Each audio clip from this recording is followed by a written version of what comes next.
আচ্ছা, কুমড়ো নিয়ে কি কোনো সমস্যা হচ্ছে? আসুন দেখি কি করে সমাধান করা যায়। জলদি কুমড়ো আর কাঁচা লঙ্কা পেস্ট করে নিন। শুনুন, একঘেয়েমি রুটি আর কুমড়োর তরকারি খেতে হবে না। একদম সামান্য তেলে টেস্টি ব্রেকফাস্ট করি চলুন। গরম তেলে কালো জিরে, রসুন, আদা, নুন, হলুদ দিয়ে নেড়েচেড়ে বাটা কুমড়োটা দিয়ে দেবেন যতক্ষণ না পুর করার জন্য রেডি হচ্ছে। এবার আটাতে সামান্য নুন, সাদা তেল আর ধনেপাতা পেস্ট দিয়ে দেব।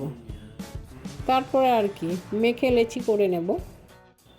পরোটা তো সাধারণত ময়দারই হয়, কিন্তু আমি ময়দাটাকে অ্যাভয়েড করার জন্য আটা দিয়ে মেখেছি। এটাও খেতে মন্দ হয়নি কিন্তু। সব রেডি, এবার পুরটা ভরে ভেজে ফেললেই হলো। আমি রুটি মেকারেই পরোটা বেলেছি। রুটি মেকারে জানেন তো, খুব ইজিলি আর তাড়াতাড়ি পরোটা, লুচি এসব বেলা হয়ে যায়।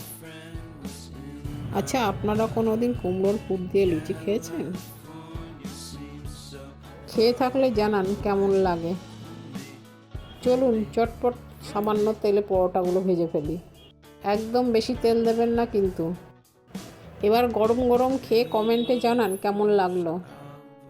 এই ধরনের পরোটা তো সাধারণত সস দিয়েই ভালো লাগে, তাই সসটা আমি বাড়িতেই বানিয়ে নিয়েছি। তাহলে ভিডিওটা ভালো লেগে থাকলে লাইক, শেয়ার, ফলো করতে ভুলবেন না কিন্তু। টাটা।